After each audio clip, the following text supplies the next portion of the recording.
been writing about the book of Abraham in this new book I'm writing. And Abraham, the conception of God in the book of Abraham is that God is the voice that calls you to adventure. And that the most devout path is the path with the highest adventure. Yeah, I really like that. I really like that because, your life is not going to be justified by satisfaction or satiation. That's for infants. There's going to be plenty of pain. And so there's no escape from pain. And so you might say, well, if you can't be satisfied and there's no escape from pain, then there's no hope. But if the point is the adventure, well, that's just not true. Then the adventure can justify the pain and the lack of satiation. So you said, back to the adventure, a tour is an adventure, but you said that your prime motivation is to help people. Okay, so let's dig into that a bit. We could get skeptical about it. It's like people might say, like the postmodernist types, the neo-Marxist types would say, well, that's just your cover for like your dominance, your power striving. You've made lots of money. You're famous. People know who you are. It's like, and because that's not enough for you, you have to add this overlay. It's, oh yeah, and by the way, I'm just doing this to help people, right? So that's the very cynical attitude. But you can understand that that's a justifiable criticism. And if you were narcissistic, it would also be a genuine criticism. So why do you think it is that why do you think your claim that you're helping people is justified? And if it's justified, why do you think that you find helping people intrinsically rewarding? Going back to my career in the military, I think this is where I initially learned this, because as you're coming up in the military, you're going up in the ranks and you're getting moved into more positions of responsibility, and you're going out and conducting operations and all those things that you do inside the military in your career. And what I found more than anything else was where I got gratification and what felt like I actually did something good was when I'd see a guy that I had worked with, that I had mentored, that I had trained, when I'd see them step up and excel. And be able to achieve things, and be able to accomplish things. That was more gratifying than me doing it myself. And so I think that I started to notice that's what really... When did you notice that? How old were you? Probably 29, 30, something along those. So I was in a leadership position. I started to have people working, that were my direct reports. But I realized, I can really help this person. Like, they don't know what to do. Right? And inside the military, inside the SEAL teams, it's like, there's a mission that you're going to do, and there's a certain way to conduct that mission. And this person that had only been doing this job for 3 years might not know that. And I knew it. And there's not too many things that you know really well. You go, oh, I can show you how to do this.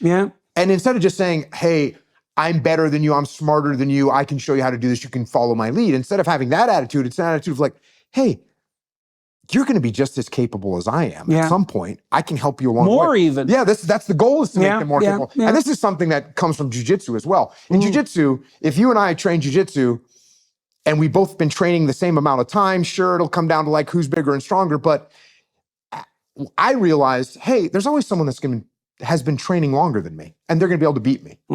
That doesn't make them a better human being than me. It just means that they've been training longer for me. And that applies to just about everything, right? So if the skill of being a SEAL and planning a mission, I might be better than you right now, but over time, I should be able to train you, and you should be able to, like you said, get better than I am. And so I felt that left the biggest mark on my soul of being able to help people out. And then when I got out of the military and I started kind of teaching the same leadership principles that I had learned, and then I started getting that same feedback. And then with writing kids' books, like that was a whole new level. When you have a kid that comes up and says, hey, I did my first pull-up, or I got an A on my math test, or I learned all my times tables, and the parents like have tears in their eyes and saying thank you. There's nothing better than that. Okay, so I think that's actually true. I do think there's nothing better than that. And so I've been trying to take that apart, because that's a relatively radical claim. So you can imagine the attractions of hedonism.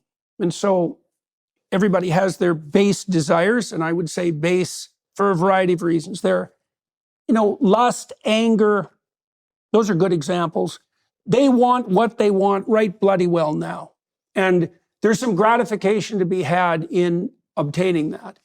Now, the problem with right now is it's sort of to hell with other people and to hell with the future. And so maybe that's not an optimized path. This is why hedonism per se is a dysfunctional orientation.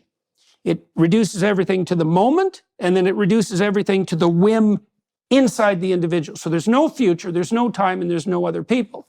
Okay. Power, there's another example. It's like, well, I could go for power. I could compel and force other people to do what I want for my gratification, obviously, regardless of what they want. Why shouldn't I do that? If I could do it, and cultures like ancient Rome, cultures that are predicated on the notion that might makes right, they're predicated on the idea that, well, if you can do it, you should. And that the fact that you can and would makes you better, like by definition. If I can force someone to do what I want them to do and they can't resist, then why shouldn't I just be contemptuous of them?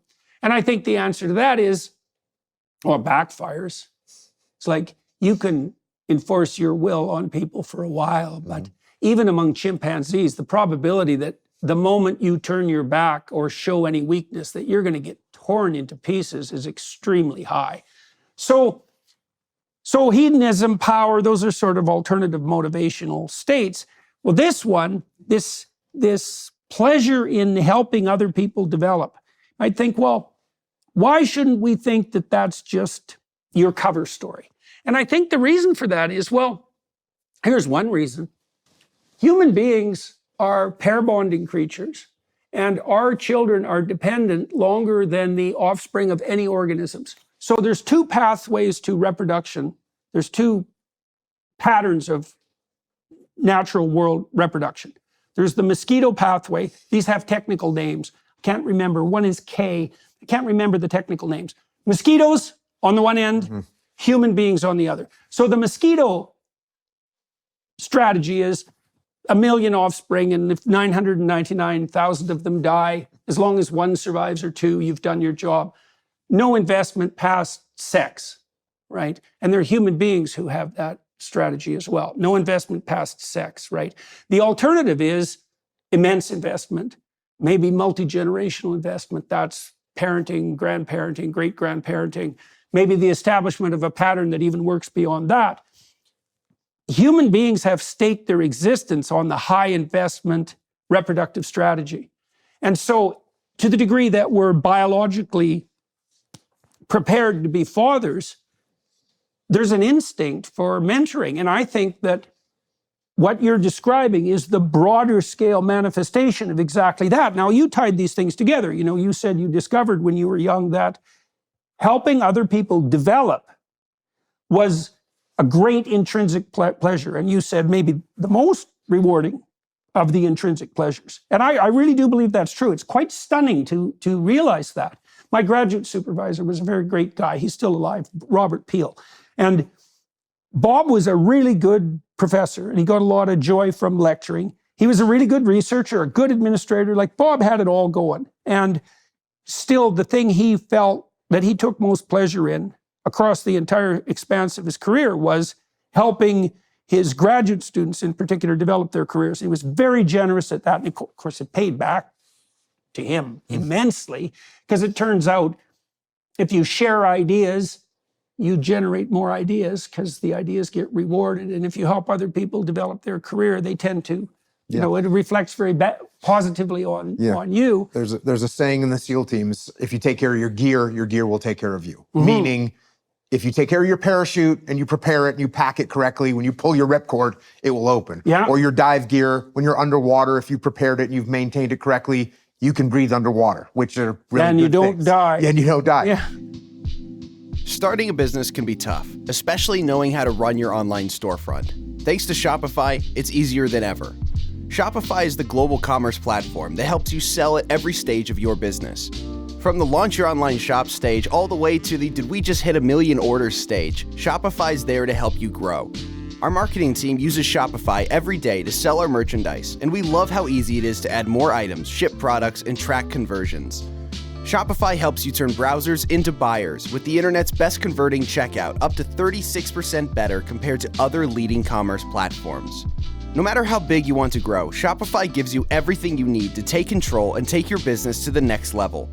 Sign up for a $1 per month trial period at shopify.com/JBP. Go to shopify.com/JBP now to grow your business no matter what stage you're at. That's shopify.com/JBP.